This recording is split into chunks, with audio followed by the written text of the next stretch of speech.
¿Alguien puede vivir sin consecuencias? ¿Puede el pecado, la crueldad y la vanidad no dejar marcas en vos? Oscar Wilde se hizo esa pregunta hace más de 130 años, y la respuesta que da en el retrato de Dorian Gray todavía pega fuerte hoy en día. Este libro me encantó, así que en este video traigo mi reseña completa, con spoilers, así que si todavía no lo leíste, esta es tu advertencia.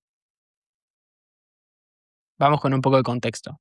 Para los que no lo conocen, Dorian Gray es un joven con una belleza hegemónica e inocente que posa para un retrato pintado por su amigo Basil Hallward. Ahí conoce a Lord Henry Wotton, quien le planta una idea peligrosa. La belleza y el placer son lo único que vale la pena perseguir en la vida. Decimos que él le explicó la maravilla de la juventud. Dorian, en un impulso, desea que sea el retrato el que envejezca y cargue con el paso del tiempo y el pecado, en vez de él. Ese deseo se cumple y ahí arranca todo. Yéndonos a los puntos que más me gustaron de esta historia, lo primero que quiero destacar es lo bien construida que está la transformación de Dorian. Al principio de la historia es un chico puro, casi ingenuo, fascinado por lo que lo rodea y lo que siente. Pero en cuanto aparece Lord Henry, empieza a metérsele en la cabeza esta idea de vivir solo para el placer, sin culpa y sin límites.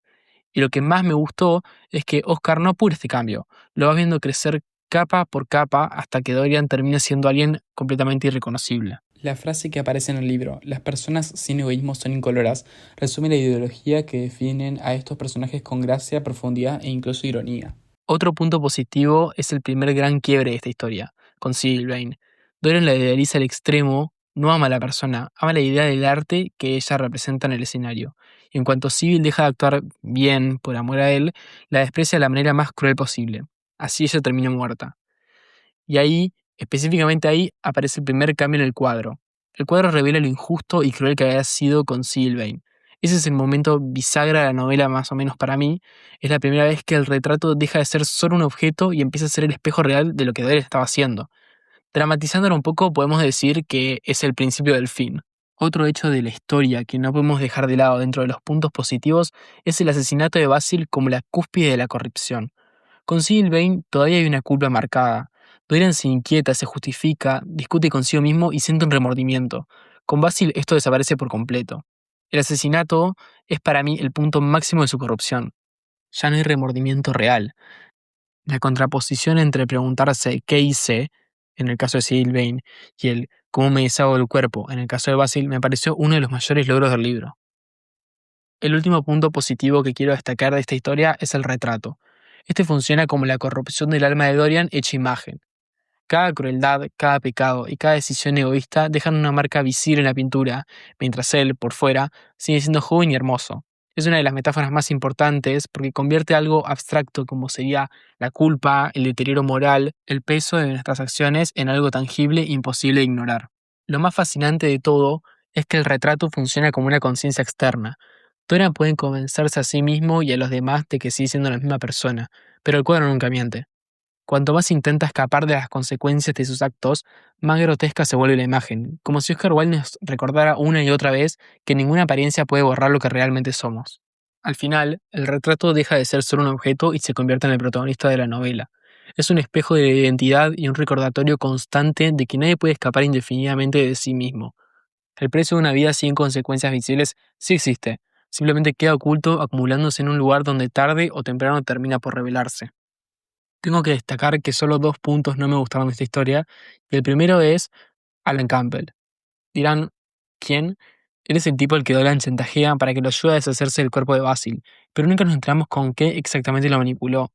Si bien no es el centro de la historia y tenemos que saber que los clásicos surgen para hablar de un tema que consterna al autor, los detalles se suelen omitir y es algo que ocurre aunque considere que sea un dato importante que cierra la historia. Se siente como una pieza clave de la historia que quedó afuera. El segundo y último punto negativo de esta historia es el final, que la verdad me dejó un sabor amargo. Yo banco totalmente la ciencia ficción sutil del libro, esas cosas secundarias y reales que están ahí discretas sin explicarse del todo. Cuando esto se desborda, me pierdo un poco, y al final siento que se desbordó. Ese momento en que toda la juventud vuelve al cuadro, la vejez y la corrupción pasan físicamente a Dorian, no terminan de convencerme cómo se resuelve. Sentí que necesitaba un poco más de desarrollo para aterrizar bien esa idea. Obvio que estas cuestiones estructurales y de sentido de la historia son detalles insignificantes en el todo que es el libro. Este sigue siendo una historia perfecta, con un mensaje claro y potente que no hay que evadir por estas cuestiones, que aún así me gusta juzgarlas teniendo en cuenta sus partes más allá de su valor moral, por así decirlo. En resumen, El retrato de Dorian Gray me pareció una novela brillante por la forma en que construye, de manera gradual, la corrupción de su protagonista y por el uso magistral del retrato como símbolo del deterioro del alma. Oscar Wilde logra que una idea fantástica se convierta en una reflexión profundamente humana sobre la moral, la belleza, la vanidad y el precio de vivir sin asumir las consecuencias de nuestros actos. Tiene un par de puntos, como el que comenté antes, que siento que podrían haberse desarrollado un poco más o haber tenido un mayor impacto narrativo. Sin embargo, estos detalles no opacan en absoluto la experiencia. Al contrario, el conjunto funciona tan bien que es fácil de entender por qué sigue siendo un clásico más de un siglo después de su publicación. Es un libro que nos invita a la reflexión incluso después de terminarlo. Hace que uno se cuestione hasta qué punto nuestras acciones nos transforman, qué valor le damos a la apariencia por encima de la integridad y si realmente es imposible escapar de las consecuencias de nuestras decisiones. Si te gustan las historias sobre moral y las consecuencias ocultas en nuestros actos, este es imprescindible. Y no se olviden que la vanidad mata, si no pregúntenle a Dorian o incluso más atrás a Narciso. Contame en los comentarios si lo leíste, qué te pareció al final. Quiero saber si a vos también te dejó dudando. Si te gustó el video, dale like, suscríbete para más reseñas y nos vemos en la próxima.